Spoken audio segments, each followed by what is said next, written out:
নমস্কার, আমি কৃষ্ণা। আজ তোমাদেরকে শোনাবো অসমবয়সী বন্ধুত্বের গল্প। এই আমার সঙ্গে যাদেরকে দেখছো না, এরা কেউ আমার সমবয়সী নয়।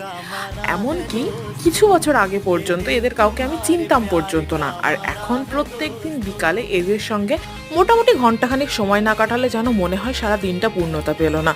প্রত্যেক দিন বিকালে এদের সঙ্গে দেখা করা, গল্প করা, আড্ডা, সমস্ত কিছু মিলিয়ে সময়টা কখন কেটে যায় ঠিক বোঝা যায় না। ঘন্টাখানেক যেন ঘন্টাখানেক মনে হয় না, মনে হয় মিনিট খানিক সময়।